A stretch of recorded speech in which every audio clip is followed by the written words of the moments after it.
What is up, guys? Welcome back to another episode of Attack on Titan. I am here, obviously, as always, with Mr. Ben Goddard. But joining us today, it's Mr. Farewell himself. What is up, man? What's going on, everybody? Thanks so much for having me. I really appreciate it. I'm excited to dive into some of the AOT goodness for this week, which was a good one. It was a good one. Yeah, man. Happy to have you on. Something we always do with guests, at least try to, not super long, but just a real quick little brief intro into how you got into the show, man. Attack on Titan. Yeah, no, definitely. It must have been when I was in, I think, high school. So like 2013-ish time. I was in the middle of high school. This was before I was doing the reaction videos. I always remember my friends telling me, like, yo, you got to check out the show. It's super hype, X, Y, and Z. And I'm like, I'll get to it. And it wasn't until I think 2017 when I was ramping up the reactions, I'm like, you know what? I think it's about time I dive into, some other anime. So I think season 3 was just going on, obviously, with all the big twists and the shocks of that second half. And I was just starting the first season and grinding through them. So that's how I really started watching the show and reacting to it. Was around 2017.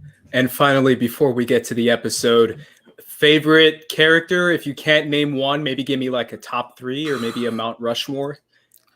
My favorite character is probably gotta be, after this season, I'm messing with Reiner quite heavily. I think that's Team Reiner, bro. Let's go. I'm outnumbered. Yeah.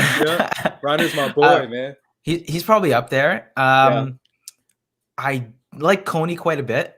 Yeah. Maybe it's because we got the same cut. I'm not too sure. Yeah. And is he taller I like than you now, though? Is Connie taller than you now? Yeah, I was gonna say he's repping up short homies. We only got Levi left. That's all we got. Right, it's just Levi. He grew up a little bit, so he's definitely taller than me. I'm not that tall. So and Levi too. Yeah. So, that's probably it. And Erwin's a G, which I'll respect always. So that's mine. Erwin's my homie. Oh yeah, he's the all-time GOAT. He's the Michael Jordan of the team. I called him the Phil Jackson of the unit of the team because he's the one who's actually. And then I call Michael Jordan Captain Levi because he's telling him what to do. But either way, Erwin's my boy. He's my GOAT. But obviously, guys, we're gonna get into this episode 13. The title of this episode. Let me check it out. The title is called "Children of the Forest," giving me some Game of Thrones vibes there. A lot happened. This was a crazy, wild, up and down episode. But let's start right where the episode started, which is something that I've been telling you, Ben, forever, and something that we've never gotten confirmation until now, which is how did Connie's town get turned into Titans? How did Zeke do that? Like, we know that Zeke controlled his town. We know that they all turned into Titans, and we know that they all listened to him, and he somehow gives a scream and they all turn into Titans, but we didn't know the details. We now finally got confirmation, and that is when he arrived on Paradis, that he released a gas, a spinal fluid Zeke gas, I guess, where everyone who breathes it in freezes up, is what he said. They basically lose consciousness, and then therefore he's able to activate his Zeke scream and able to control everyone there. And the way he put it, I want to bring it up for you guys because I wrote it down. Sure. He said, the power of the coordinate gets, he said, I worked through the power of the coordinate via paths.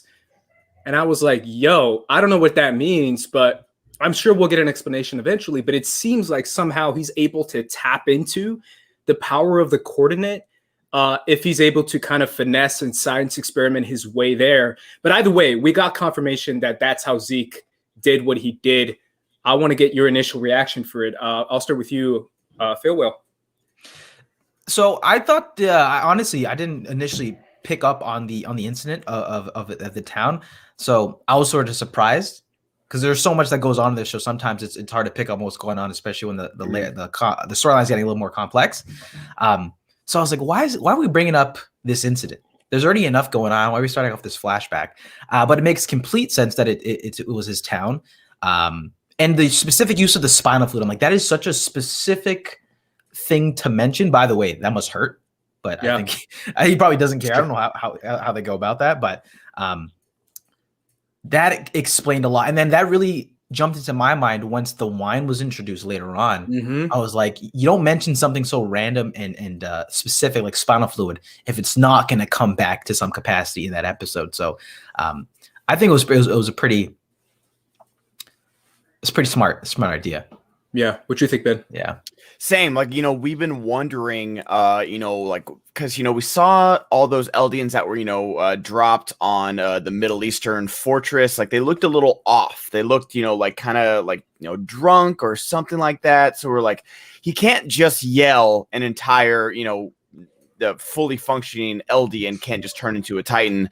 So we were wondering what was in the wine, and we didn't know, like, did he go around injecting one person at a time in Connie's town? Like, how did he do it? Outside Shiganshina when they're like, oh hey, we found a Reiner, now look out, and it just goes do, like you see all the Titans form.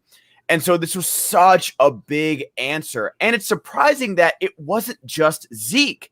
He had a whole Marley team with him. He had a team, yeah. Like, we knew that Peak was there as well in season 3, but we didn't see her in season 2. But Peak was there from the start when the whole town got converted, and he had a full Marley team. So I'm wondering how they got through the wall. That's what I'm wondering. Is like, I mean, I guess like they could have climbed, in some more foreign, like forlorn, forsaken spot. But yeah, it's what a cold open, and especially Levi is like, say the name of the town, you bearded shit. Like, Zeke doesn't care. Like, he doesn't trust. He's the only one that's been F Zeke for day one, and he is there to do one job: make sure he gets eaten or kill him if he doesn't. Yeah, it's really interesting. Obviously, we got Levi's reaction there, but I kind of like Zeke's response. Even though he does seem so cold, he was like, I bet you're really popular because you keep trying to guess what people are feeling. Like, he's basically saying, like, you can't tell me how I feel about this, bro. Like, I got my own issues, shut up. Is kind of Zeke's reaction to that. But it kind of gives us confirmation as far as how, like you said, Farewell, how he is able to go from, why are we introducing this in the cold opening to the ending of the episode where it's like, oh crap, is Zeke going to pull this with us, with our team, and turn a bunch of people into Titans again, which is probably looking like it might happen. In fact, I don't want to be a terrible host, but I kind of just want to jump there. I want to jump there, man. I don't know if you agree with me, Ben, but let's just get right to the idea of the poisoning of not the poisoning, but the Zeke spinal fluid inside the wine. You could call it poisoning. We know it. It's like poison. A weird poisoning. Yeah, it's poison that turns you into a Titan. So I guess it's poison. It's poison. Yeah. So it's one of those things where now we know that Yelena has been working with Zeke, or Yelena has been working with Zeke in order to get that wine into the high-ranking MPs, specifically MPs, which I thought was interesting. And now he's probably going to be able to use that against every single high-ranking officer for the MPs. That is officially confirmed now. That introduces a whole dilemma now because, like you said, Ben, it could be, Levi and Hanji just walking around, and all of a sudden Zeke screams, and now we have like 100 Titans surrounding them. So it's definitely like an X Factor kind of thing. But once we got confirmation of that, it just introduces a whole new dilemma and a whole new. I don't know. It's like one of those things where Zeke has his like ace card, where he's like, "Oh, you want to try something? Well, I got 100 Titans waiting to hear my call." That's what do you guys? What do you think? Yeah, that's what I'm wondering. Is that like, is he gonna use it? Because like we know that Eren's trying to get to Zeke, or we saw where Eren ended up, with Armin and Mikasa. But like Floch is saying, "Where's Zeke? Take us to Zeke," because Eren wants to see Zeke.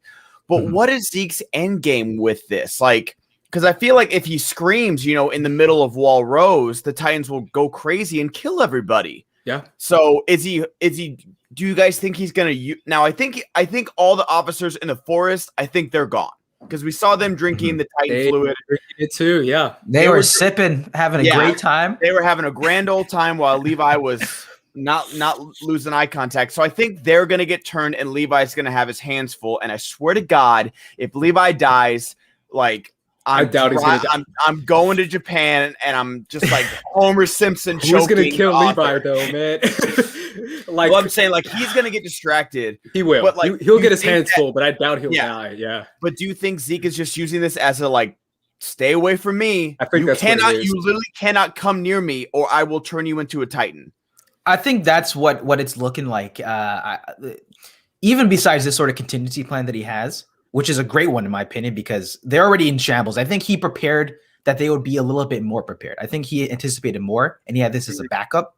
Because between Floch and these Jaegerists, they don't even know what they're doing. They're already split up and divided, and that's more than effective so far. So this is just another layer on top of it. Will Levi be overwhelmed? Definitely, if they decide to use it. And talking about what Zeke's plan is, before these past few episodes, it was much more unclear and murky. But I assumed even from the top of the season, he had a game plan with Eren. And he was basically going to say, look, me and you, I came to save you in season 3, in the timeline. I came here to help you, and that's what I'm going to do. So I think that's his game plan now. I think he wants to work with Eren to try and stop the rest of the world. And with these other Titans now, I think it's just a plan basically telling, the military, the rest of the aliens, back off, leave this to me and my brother, we'll fix it. And don't forget, the 3 warriors are there on the island, or at least we know Peak is. We know Peak's on the island. I'm assuming Reiner and Galliard are as well. Probably. So that's another wrench in this whole thing. Yeah, well, and is Reiner on the same wavelength as Zeke? Because it doesn't seem. We don't know. Yeah, we don't know. It's definitely one of those things where I think we're going to find out eventually.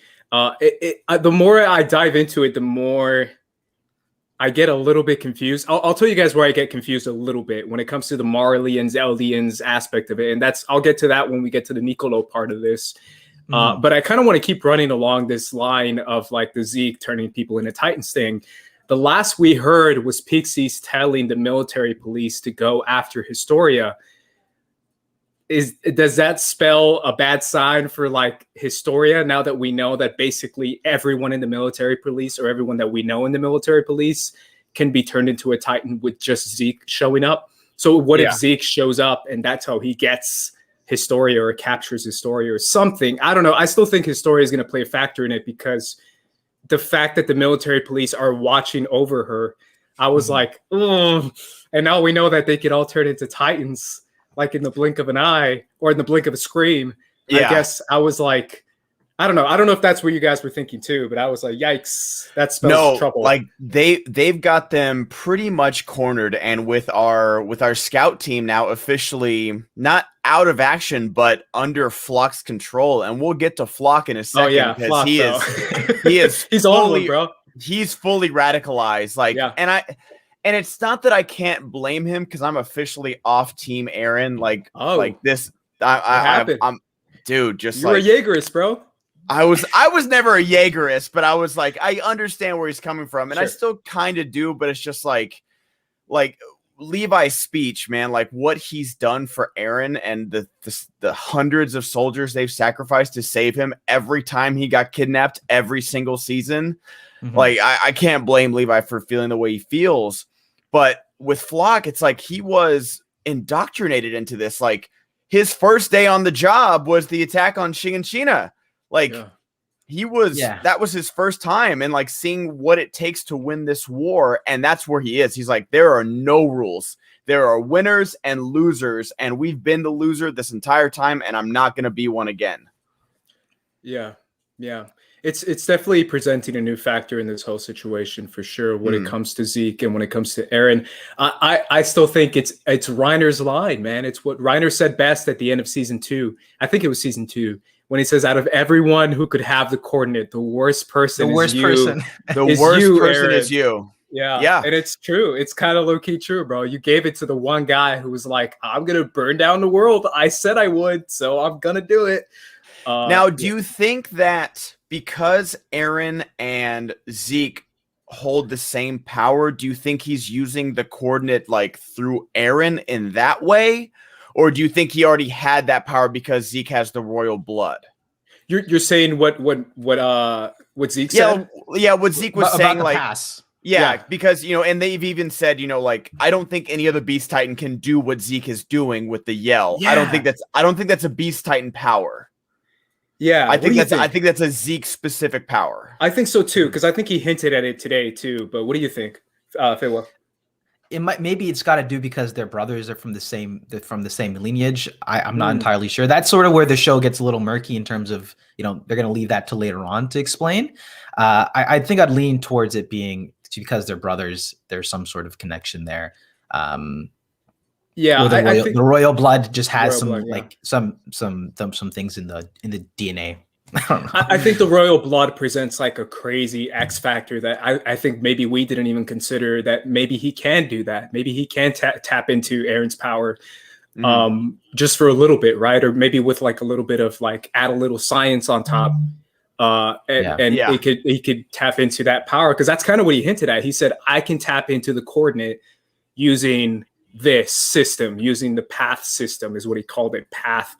I'm assuming science, gas mixed with whatever in royal blood. Like, I do love like outside of like the MCU, like Attack on Titan is combining science and mythology so perfectly, because on one hand you have people that can turn into 50-foot monsters with a bolt of lightning from like hell.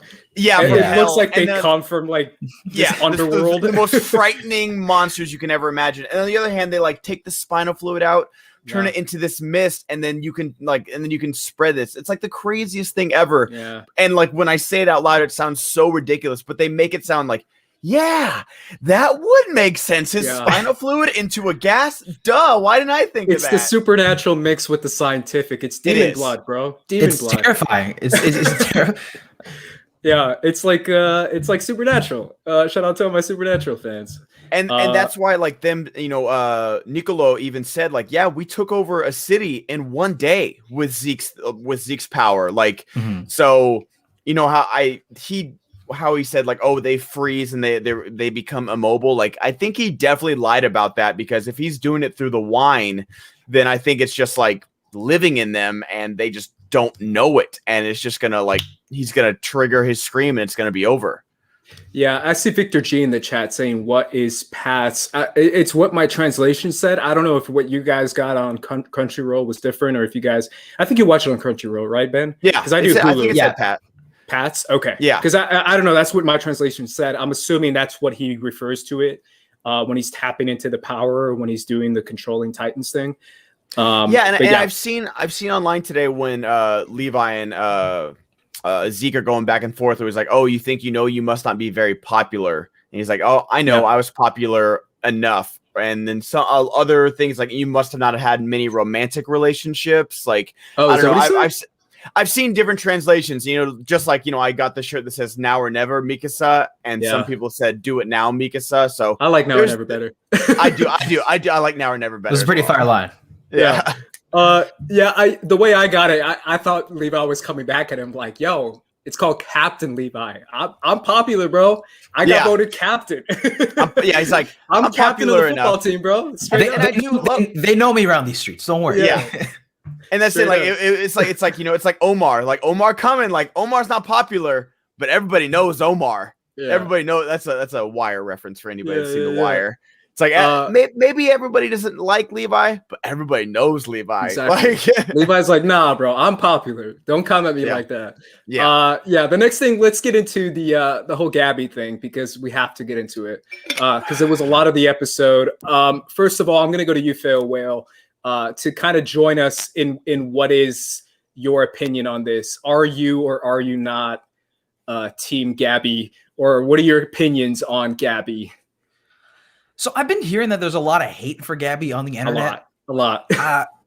But they did such a great job, in my opinion, at showing the other side. Those first 4 episodes, I sort of look at it as like a prequel to the actual season 4 starting before we get into the tension.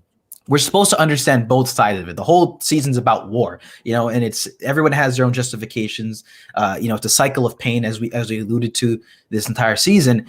And this was the episode where I think Gabi sort of got it through her head. It's like, these people, I've killed their daughter. They let me in, they love me. And even after the fact, once both sides know it, they still let me go. They still forgave me. And I think this was the episode for her.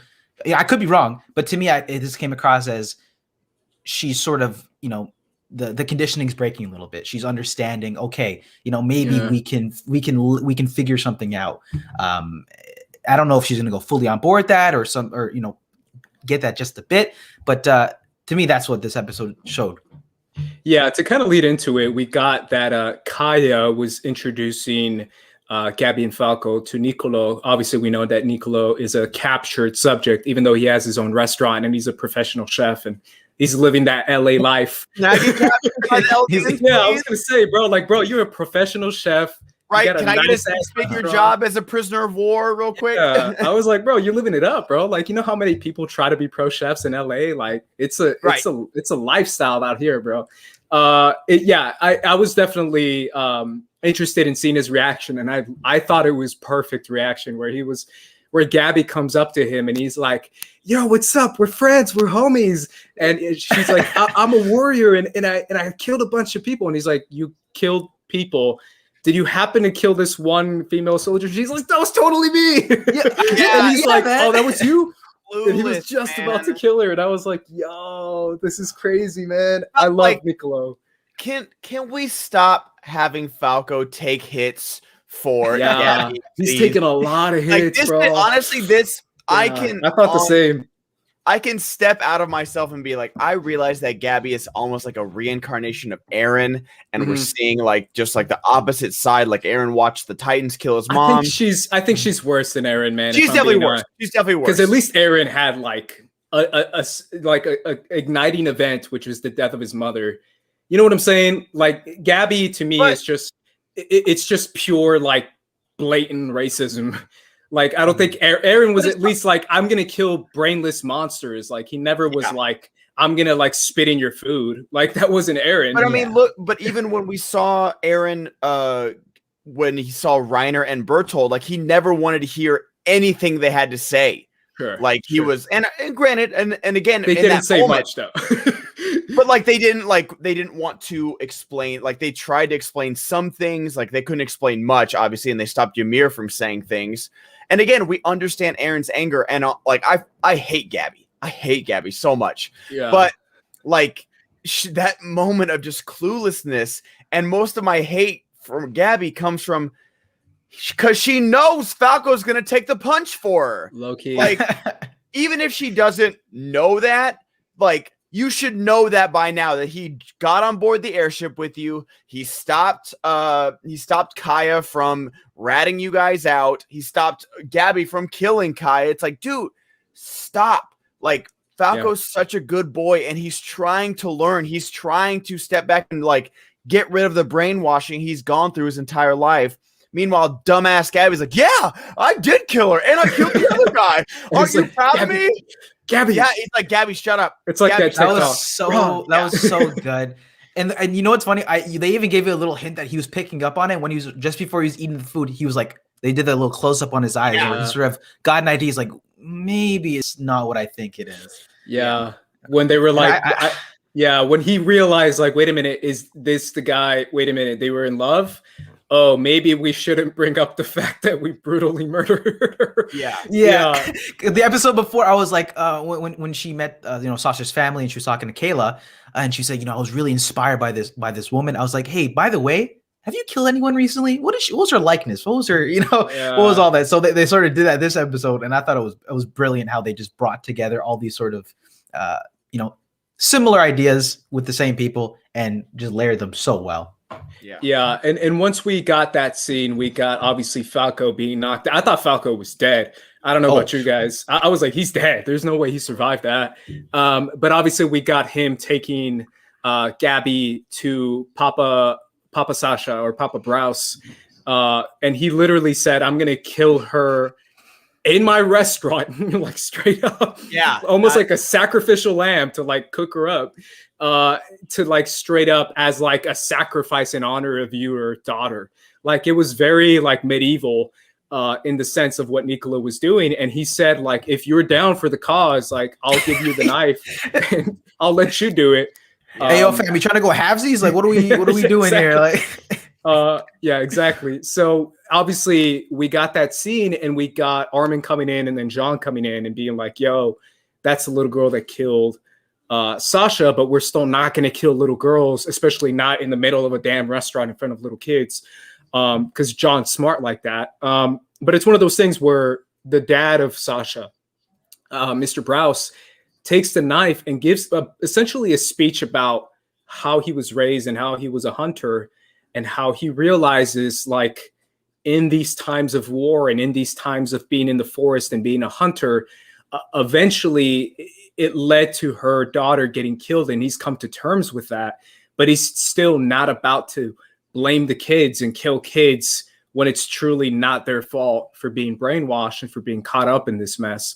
I thought it was brilliant, man. I think it really is. I think he nailed it on the head when he's like, why would we blame kids for being brainwashed for something that adults did in their hometown? Like, this is clearly not their fault. I'm not about to kill kids, even though my daughter was one of the victims of this crazy war lifestyle that we've been living in. What'd you think of Sasha's dad's reaction to that whole thing, Farewell?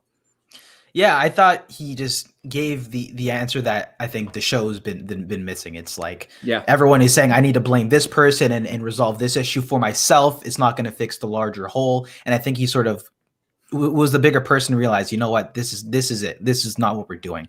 Even if I have the chance to avenge my daughter, I have the chance to, satisfy it for myself. He's like, this is twisted. It's not what we're going to do. So I'm really glad that we finally got that sort of an answer in the show. Obviously, with Gabi trying to just, kill the other side because of her conditioning, Eren wanting to, kill all the Titans, and no one's trying to have peace. And I think Armin was talking about it a few episodes ago. If we have some more time, maybe we can figure it out. But there was no time.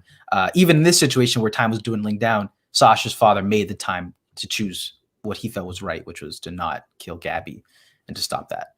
Yeah. So I thought it was beautiful. Yeah. No, like, and you just see the impact Sasha's had. Like, she's been like, not like a main character of this show, but she was just so hopeful and forgiving. And I can understand, like I saw like a tweet about like the two people that Sasha saved the most in Kaya and Nicolo obviously felt this passionate anger towards someone that took them out of her life. Like, Kaya tried to kill Gabi because she was like, you were my friend and you killed the girl that saved my life, that brought me into this family, that made me who I am today. So I understand that anger. But yeah, I've always loved Sasha's dad. Like, Sasha's dad is like obviously the most patient, understanding person raising Sasha and other orphans. So just like the speech he gives, and you can see it though. I do love that he's not like some robot of like, no, yes, I forgive you. No, like when Kaya goes to kill Gabi and both the parents pull her off, they're all sobbing. Like the whole family is just wrecked because like this wasn't an easy decision for him, but he knows that this is the right decision. So I do love that it wasn't like some like, oh yes, I'm forgiven, like go in peace, my child. No, like when Kaya came out of nowhere and Mikasa saved Gabi, and then the parents tackle her and they're just like in the corner just bawling their eyes out because they're like, oh, like they didn't, like Kaya didn't know, the parents didn't know. Like, you never expect to meet the person that killed your daughter. That was good, man, because I really did feel like it was the two sides. I think not Sasha. I'm so sorry. Gabi needed to hear both sides and feel both sides. She needed to see unconditional love and unconditional forgiveness, which is what she got from Sasha's dad being like, hey, are you okay? And when she saw that, she was like, he's still asking if I'm okay. And then right away, she needs to see actual consequences and the pain that she's bringing to someone, which is in the form of Kaya. And she got to see both sides, which is, look at the pain I've brought to this human being and look at the pain I've brought to this other human being who's forgiving me. I need to see that there is consequences to this thing. And yet the same person who raised this person that I killed is willing to not only forgive me, but raise me as their own. Like that to me is just the beauty of both, because we needed that Kaya anger to show Gabi that you still messed up. Like what you did is evil and it's wrong. and you still should face consequences because look what you did to Kaya. You just ruined this little girl's life because of your actions. But at the same time, you have another chapter in your life, which is in the form of Sasha's dad, which is forgiveness and unconditional love. And I think she needed to see both the punishment and the pain of feeling like responsibility and shame. And then at the same time, feeling like, man, but I'm still accepted. I thought that was really, really beautiful and really well done. It was so well done. And especially seeing, like, I love the conversation that Armin has with her. And she's like, so you guys still aren't going to kill me? And he's like, no, like you and killing. It sounds like someone else I know. And like that right there, like we've all been theorizing, like Gabi kind of reminds us of Eren. Like Armin just confirmed that like she literally is a baby Eren. Yeah, and Armin's a perfect example of showing you compassion and showing you just unadulterated, like straight up like forgiveness and compassion and just understanding and hearing you out no matter what. He'll do that with anyone, even if someone as stubborn as Gabi, and I love that. I saw someone in the chat saying that I think it was Victor G saying Kaya's VA was amazing, voiceover was amazing, her acting. I thought Nicolo's actor, oh my gosh, Nicolo brought it. I was like, this guy was like voice cracking, like sniffling, like I was like, damn, bro, you're making me feel something. Like I felt his like pain where he's like, this lady loved my food, bro. Like you took that from me. It was so great. Yeah, I absolutely loved it. I think they really delivered it in just some of those more subtle ways throughout this episode, right? The lead ups to it, the performances, how everything intersected, the deliveries, and Nicolo, like you're saying, Nicolo to me stole the show. Yeah, you could tell because he also showed even if you're on the other side, you can grow to accept and to join it, right? So he was also one of those vessels in the show. So to see him get those emotions, it was just beautiful in the delivery as well. Do you think Falco ingested enough wine to be like infected? Part of me is afraid of that. I kept thinking about it, and maybe I was like, what if he gets it ingested, transforms, and then somehow accidentally eats a Titan shifter? Like he was in line. He was in line too. I'm still firm on the Falco has a flying Titan inside of him. Like I'm in that. I'm in that you camp too. Completely. Yeah. I was and I kind of still am. But when I told that to my friends, they said I was dumb. I don't know. But I also believe that there's something to do with a flying Titan and that Falco is going to have that. I don't know if it's a Titan that we're not aware of, but what they alluded to in the beginning of this season, his name, I believe that he's going to do as well. Yeah, that's definitely a possibility. I still think he'll be in the picture, even though I thought he died this episode. I was like, oh, there you go. I think he'll be in the picture, especially like the fact that now if he's got the Titan fluid in him, the only reason Reiner is going to this island is to save the kids. He doesn't care about the war. He doesn't care about Eldia or Marley. He's here to save the kids and like the future generations. And if Zeke has that like proverbial gun to his head about I can yell and turn Falco into a Titan, Reiner's gonna go crazy on Zeke, and we're gonna see. We got a little Beast teaser versus of Armored, it. Part 2. Yeah, and Beast beat that ass the first time, but He did. And it's a different motivated Reiner this time. Sure. Reiner's going to be dangerous. Like I'm truly afraid of what this man is going to do to rescue these kids. Yeah, but here's a man with nothing left. If that's the only motivation he has, he's going full on. He's like they always say, like a wounded animal is at its most dangerous, and that's who Reiner is right now. The one thing that I told you guys, and I have to get back to it because I said I was confused by one thing. It's not really confusion. I think I'm just trying to kind of let the story take me where it's going. But the way that Marley and Eldians, because they're still Eldians. That's why it's always been so like frustrating to me when Gabi's like, I'm a Marley, and I'm like, well, kinda. When it was that guy Gies who turned in Nicolo and Hanji to Floch and Eren, and when he was like, I'm doing this for Marley, blah blah blah, and Yelena, because Yelena is all about that Zeke, and I'm like, well, isn't Zeke about Eldian Empire? Wouldn't that be the opposite of what Marley wants, and you're doing this for Marley? That's why I was like, Does that make is Zeke a triple agent? Is he really? That's what I'm saying. Like that's what I was talking about earlier. Is like, what is Zeke's end game? Because like he's trying to do the rumbling, but he's turning all the MPs into Titans. And Floch is talking about a Marley victory, and Nicolo's doing this for Marley, and they loaded the ship with Marley wine, and it's like it just keeps getting more like. The show is so good at it that it's so annoying that it keeps answering questions and then it'll give you 10 more questions. Like, damn, like, how did Zeke turn all of the town into Titans? Oh, it's right at the beginning of the episode. Thanks for that one. Oh, by the way, here's 10 more questions before we get you going. Yeah. What'd you think of that, Farewell? Because I thought that was a little confusing. No, I completely agree with you. It can get confusing. It wasn't until I think the episode prior with Yelena that I'm like, oh, okay, like Zeke. They're triple agents. I think that's almost confirmed. I think so. Yeah, they're trying to deceive as much people as possible just for their end goals, and I think they want to have as little people involved as possible. That's why I think even Reiner is not in the loop with what Zeke's up to. Yeah. So what is? That's very possible. I don't. It almost to me, I thought initially that Reiner wanted to do the surprise attack right away, just so he can sort of shake it out as Zeke and be like, what is the plan? Let me know. Or can I join you? Do you think that's why Magath was like, it's going to take 6 months for the world to, build up its army? Do you think he knows about Zeke's triple agent plan? And he's like, let's just sit back. Let's have Zeke beat him from the inside. And then when we land on Paradise, it'll all be over in 6 months. Yeah. That's a possibility. I think that's a possibility. There's so many routes that the show could go. It's just the way that I kept thinking about it, because the more I thought about it, the more I was like, wait a minute.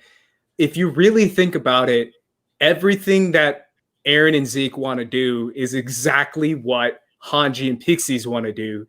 They're just trying to do it like 2 months faster, which is why I'll get to this moment now when Floch was like, when Hanji was like, hey, Floch, what's up? Hey, by the way, we're good. We're on the same team. Let's talk it out. Yeah. And then Floch right away was like, nope, we're not doing business with the military. Let's go. Nope. Yeah. And I was like, of it. And Hanji was like, but why though? I don't get why you're so rushed to just turn me down when we want to do the same thing. And then once we got Nicolo saying Yelena and saying like, we're still on, and not Nicolo, I'm sorry, Geeks saying with Yelena and Team Marley. And I was like, Team Marley, but isn't Zeke like the opposite of Team Marley if he's with Team Eren? That's why it's all this conflicting stuff that makes me feel like if Floch and Eren were truly on wanting to do the same thing as Hanji and Azumabito and everyone else, why would they be so hostile towards... You see what I'm saying? Like, why would they be so hostile towards Levi, Hanji?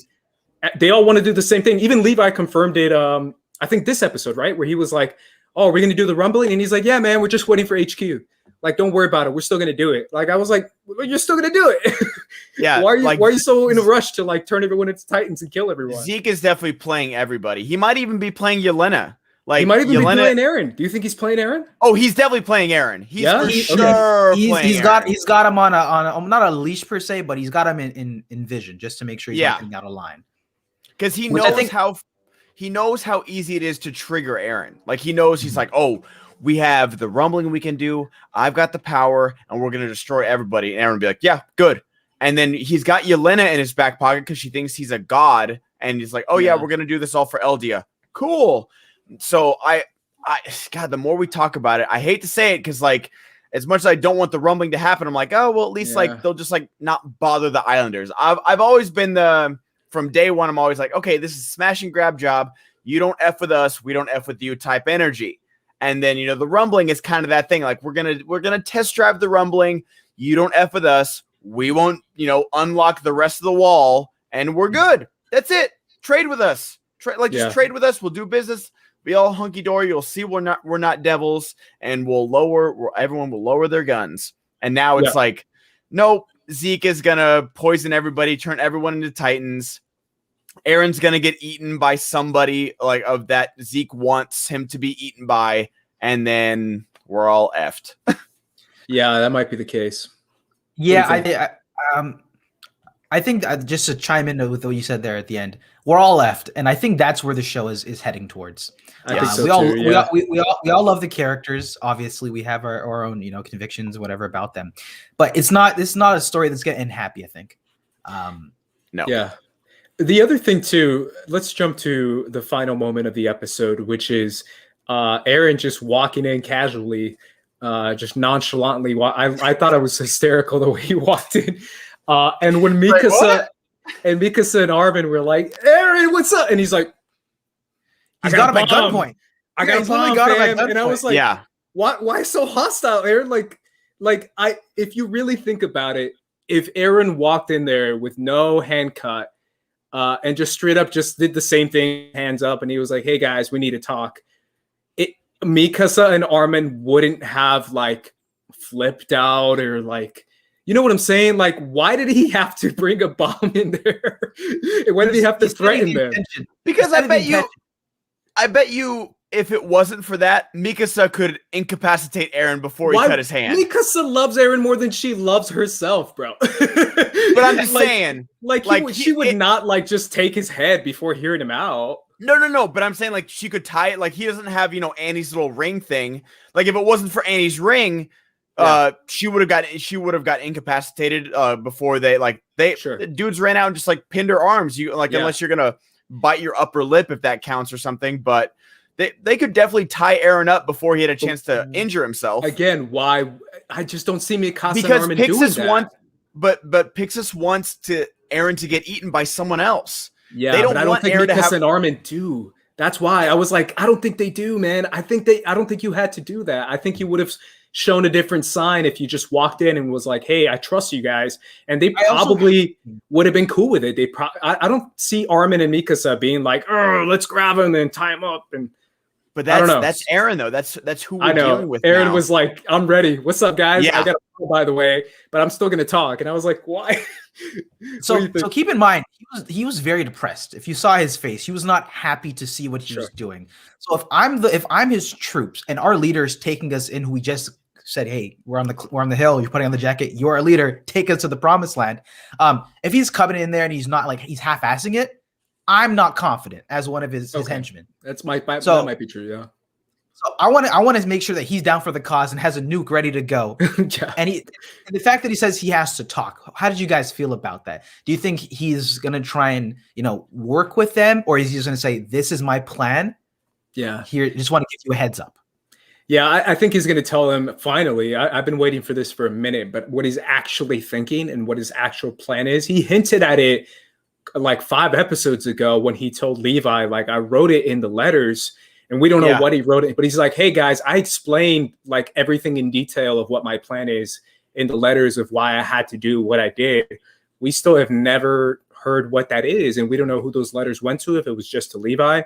But I feel like maybe that's what we'll get. We'll get an explanation, and which is something that I think we need and want, right? What do you think, Ben? No, I'm wondering where this talk is gonna go, because you have Armin who's gonna ask questions, and you have Mikasa who's just gonna be like, Eren, stop. So I don't know what his end game is with this, because I don't think either of them are gonna get on board. I don't as much as they both love him. I don't think they're going to get on board, and I don't think he's trying to like get them to like lead the charge with him, but he's just like, I want you by my side, and I'm the only one. Like, I'm sure like Floch and them are like, no, like Mikasa and Armin are not going to join us like the rest of the scouts. We just need to put them in jail. And he's like, no, like give me a chance to talk to at least them. Because you notice that Jean and Connie and them were not at that table. It's like, oh yeah, take them away. I don't care about Horseface. But no, like he wants them by his side, but he knows it's not going to happen. And these are the 2 people that he feels like, because he didn't say it to Hanji. He, whatever he wrote in the letter, we'll see if that's adds up. But these are the only 2 people that he cares about. And even after the train scene, he's like, I care about all of you more than anyone. Like, and I don't want any of you to take my founding Titan or the attack Titan. But it seems like a lot has changed since that train scene. Yeah. I definitely think, I don't know, I think it was a little too hostile for me. I was like, bro, they're literally like your brother and sister. You can go up to them and hear them out and talk to them. I don't think you need to bring in a bomb. But it was shocking for sure. I was caught off guard. I think maybe like he didn't know that everything else was going to go as smooth as it did. Like, you know, because, you know, military police are always at that restaurant. So he didn't know that, like, I don't think he cut it like as he was walking in the room. I think he had it cut when they showed up, just in case they needed it. And maybe Farewell's right. Maybe he did it like in front of his troops, and he was like, "I'm doing this for you guys," and they all cheered. They're all like, "We worship you." If he had walked up to the table and been like, "Shink, guys, I just want to talk," that would have been like, "Whoa!" Like you literally lit the fuse on a stick of dynamite right there. It's like, guys, let's talk. It's like, no, dude, like you got that right there. Put that thing away. Yeah, it definitely was a little weird because I still think like the way Armin and Mikasa would have reacted would have been like, hey, like how's it going? Like I don't think they would have been like, hey, and they pull their guns up or something. I think they would have been like, they literally were. They were like, hey, Eren. Oh, whoa. Yeah. Like straight up like, Eren is here. And he's like, what's up, guys? He's got a bomb. Yeah. In his jacket. Everyone in the scouts wants to hear Eren speak. Like they just want an explanation. Like Connie and Jean, I guess, would be like the most on board with replacing Eren, but it wasn't going to be easy for them at all. They just hear him out though. They would hear him out, and they just viewed it as a last resort necessity to save the world, like to save their city and their people. But yeah, it wasn't going to be easy, but Eren just doesn't seem to be listening to anyone. He is tunnel vision right now, and there's no talking to someone once they've made up their mind. You know what I have a question of? I'm so curious because Luis Gabriel Toscano says it in the chat. He says, I want to see Eren's new Warhammer powers. You know what I'm curious about? I'm curious, and it's probably not the case because this is too good to be true, but what if Eren can access some of the Warhammer powers without going into Titan form? Like, what if he can what if it's Eren and he can harden his skin, or he can just make a sword out of nothing and it's like, you know, Eren size and not like Titan Eren? Like, wouldn't that be crazy cool? Like, I think that would be so freaking cool. Like, if Eren can just be like, I don't know, someone takes a shot at him from the military police and he blocks it with his hardened skin, and he can just harden his natural skin and not just his Titan skin. Is that me just reaching? But I think it's kind of cool. Like, maybe he can do something different. Maybe if he had royal blood, I could see that. Like, if he's got the founding Titan, though. He does have the founding Titan. He can mix it up. We have these limits. We have these buffs. We don't know. Yeah, right. He's got a buff. He's superhero buff or something. Yeah. It's like cool, Call of Duty attachments where it's like, oh, increase aiming speed, but it decreases your sprint time. Like you got all these like different attachments for all the different Titans inside of him, and like. But I'm very curious to see what Eren's going to look like and how powerful he's going to be next time he transforms, because he has the 3 most powerful Titans with him, and it's going to be unstoppable, bro. It really is God Eren. Like it's really a different level. I just thought of that because I keep thinking how legit that would be if he can, you know, mix up the Titan Warhammer powers by straight up using it while not being in Titan form. I think that would be like OP. Like straight up, like no one can stop him, because even if he's like a little Eren and not a giant Titan, he could still like harden his skin, you know, grab a weapon, make a crossbow like the Titan did, but make it like a human-sized crossbow. Yeah, that's a good point. It's a good point, Ace, because he knows at this point, pre Warhammer Titan, how to regenerate certain limbs. Yeah. So I don't think it's a stretch to maybe use some abilities like hardening out, you know, while in Eren form. Mm-hmm. Yeah, I don't know. It's just something I thought that I was like, man, if he could do that, that'd be so cool to see. Let me look at my notes and see if I have anything else. I think the only other thing I have is Floch being a sassy little dude. He's had the craziest come up. I would not expect a guy who popped up at the end of Erwin's line, who was sort of like kind of annoying, honestly, when he came up. And then his hairstyle was annoying, that's for sure. It was like Archie Andrews from Riverdale. I'm like, what are you doing here, man? Like, yeah, he's definitely he likes his new power. He straight up liked talking to. Oh, we lost him. No, let's see if he can come back. But yeah, he likes his new powers, Ben. He likes being the guy in charge. He straight up made Hanji know, like, hey, you're not the boss of me anymore, Yeah. kind of thing. He's like, we're not here to talk. We're not here to negotiate. We have our plan, and we're gonna carry our plan out with or without you, Hanji. Like he basically says, like, you can either come with us or I can shoot you right here in this restaurant. Like it was tough. He was drunk on that power, bro. He straight up smiled and he was like, "Hey guys, he had let's a little go." Titan smile going on right there, man. That was creepy as hell. Yeah, he's liking that new power, and he likes to give commands to the commander, Hanji. That's the other part of my notes I had. I don't know what's going to happen to Floch. I don't see him having a happy ending. I think I said that last week. But who do you see having a happy ending? No, but I said that Floch's going to get it the worst. Yeah. I think he's going to die horrifically.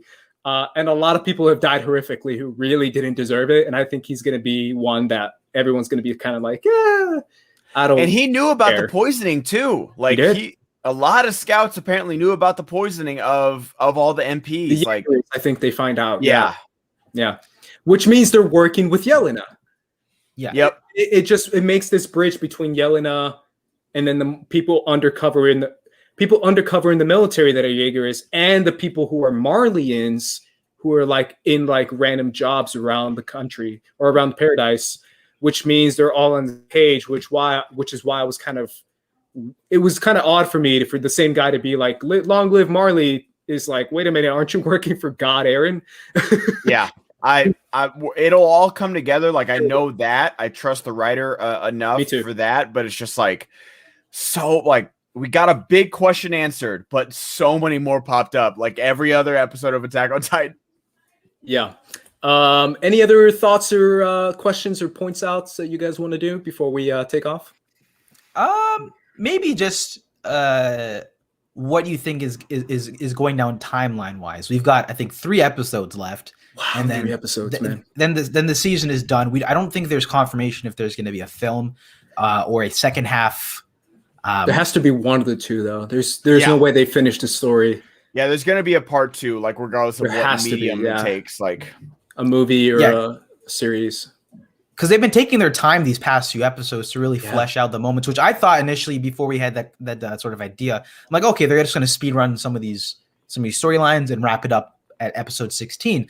But it seems like it's really going to end in some big lead up battle on that what Reiner was trying to do, the sneak attack. I think we're gonna get a part 2, Ben. I don't know what you think, but I think we have to, man. I hope we get an announcement soon because it's getting kind of agitating. If it's like this is the last 3 episodes ever, like there's no way, man. There's no way. There has to be a part 2.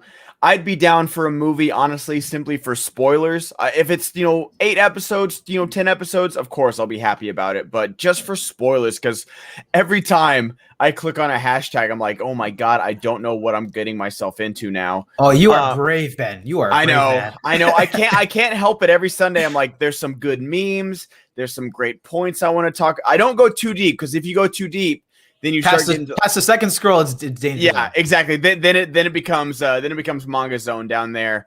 But no, I'm terrified of what's gonna happen next Sunday with these next 3 episodes. Like I think something honestly catastrophic is gonna happen to our scouts. I don't think we can I don't know if I can handle another death like Sasha because I was legit devastated that day, but I think obviously something bad is coming with all of Zeke's plans coming to fruition really, really quickly.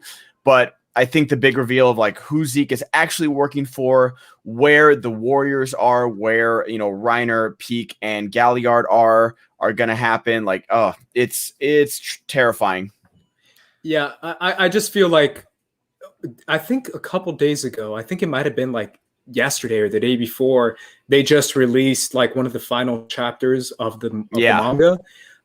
Just because I saw that trending everywhere. I just doubt that if they literally just released it 2 days ago, they're just gonna be like, yeah, we're not gonna animate that part. Like I think they're still gonna give us like a part 2. They have to, because they're literally just releasing the final parts of the manga. And like you said, Ben, like, my God, it's been bad.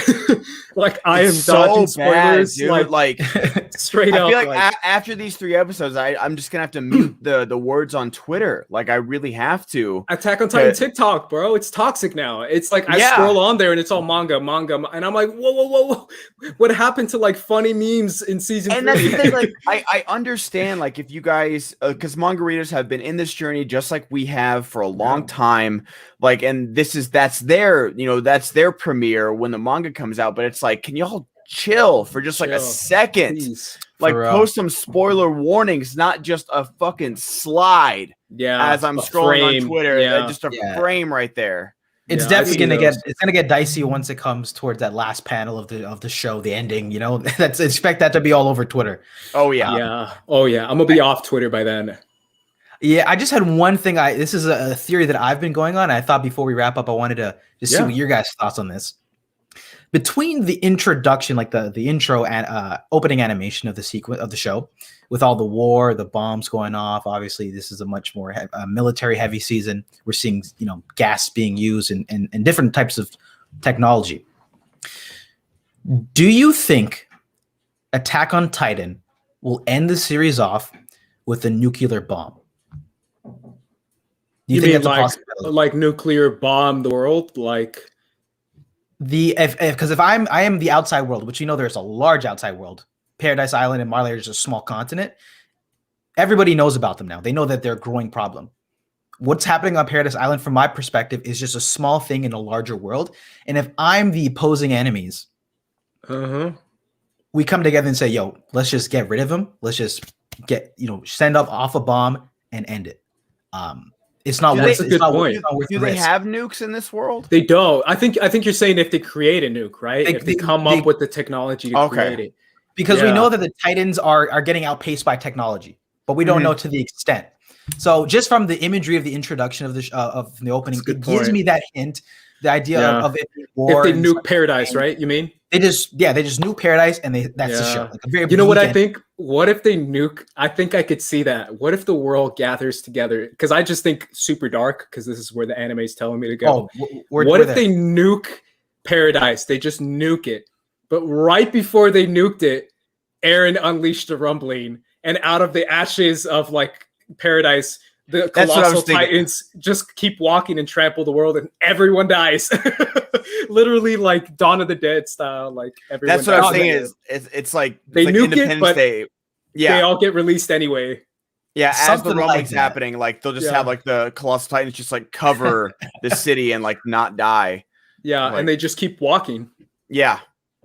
Till like the end of time, until like they trample the world, literally. That's epically dark.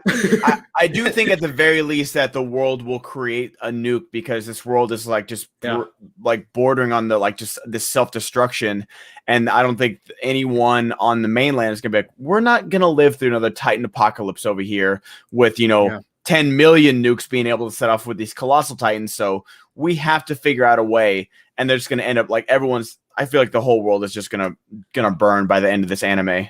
Yeah, because if you think about it, if my theory happens, combining our theories and say they nuke it, but then the colossals get released anyways, that means all of them die. You killed Paradise, but you also still release the colossal. Yeah, doom the world. You release the colossals on the rest of the world, which is like a nuke to you anyways. Yeah, man, that's pretty dark. It's nuts. It's honestly nuts. Oh man, this is bad. There's some food for thought, because I'm like, it's not like the main the scouts. I'm like, they're probably all gonna die eventually. Yeah, and I thought Mikasa's gonna have a long ending. She's gonna go live her life. Armin's can't, unfortunately. Yeah. But even with the imagery in the opening, where it's like it's him as the Attack Titan, like reaching out, like just getting close to his goal with all the bombs, it just sort of that came out to me. So I don't know. Yeah, I think it's probably going to end pretty dark, man, no matter what it is. It is. I think they're telling us in chat April 9th to be off Twitter, because that's when the last I think chapter. As funny as some memes are, I think I'm just going to have to mute just like every single phrase. Gotta do it. All the Hanji cosplayers are gonna have to wait. Yeah, jeez. Oh yeah, I saw like an SFW drawing of Peak. I was like, God, man, this quarantine got everybody thirsty as hell for just like any character. It's happening, bro. That Yeah. algorithm is too good, bro. It knows what we're thinking. Alrighty, guys. That's going to be the end of this episode. Failwell 34, where can everyone find you, man? Yeah, well, thank you so much, guys, for having me. This was a lot Yeah. of fun. You guys can check me out over on my YouTube channel at Failwell34. I do AOT reactions there. I'll probably have mine up a little bit later up tonight. Nice. And yeah, it's Failwell on Failwell34 on all platforms. Go follow Failwell 34, obviously, all that. Thanks again for coming on, man. This was fun. Hopefully you had fun. Thank you so much, man. This is a lot of fun, and I'm always down to hang. Yeah, absolutely. Ben Goddard, where can everyone find you, man? Everywhere at the Ben Goddard, y'all follow along, and I will be dreading the next 3 Sundays. Yeah. You can follow me at Squad Leader Race and on my YouTube channel at First Cut, where you're currently watching this. Please subscribe to this if you want to see more anime videos, more Attack on Titan videos.